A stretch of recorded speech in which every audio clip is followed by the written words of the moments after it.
मानी जैतौनु कर कहनामा ए भाई हो मानी जैतौनु कर कहनामा। कलम के दाम पर देश के बचावाले SC ST OBC सबके सजावाले कब नहीं सहले अपमानवा ए भाई हो मानी जैतौनु कर कहनामा ए भाई हो मानी जैतौनु कर कहनामा। मानी जैतौनु कर कहनामा।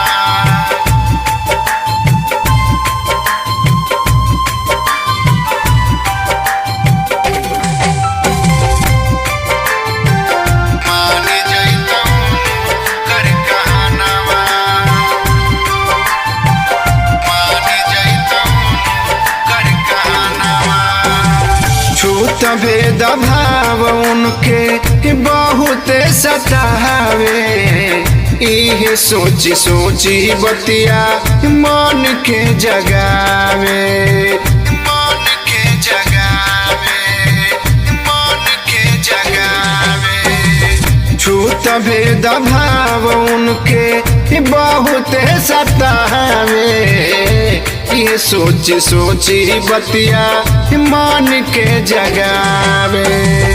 चलती डगरिया पीछे झाड़ू बांधवा वाले माला के जगह घर में हरी लटकावाले देशवा में रहले दुश्मनवा ए भाई हो मानी जैतौनु कर कहनामा ए भाई हो मानी जैतौनु कर कहनामा।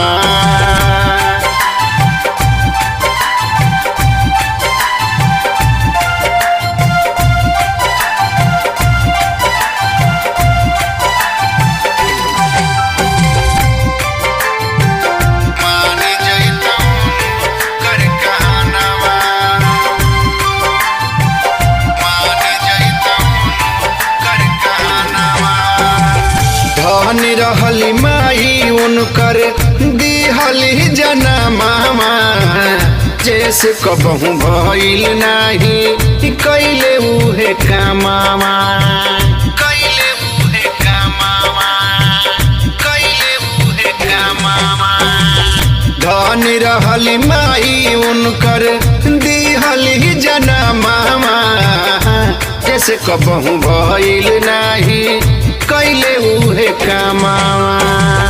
घरवा के बेटावन के अपना पढ़ावा एक कदम चला औरी आगे बढ़ावा कही गइल बाबा जी कहनावा हे भाई हो मान जैतौनु कर कहनामा हे भाई हो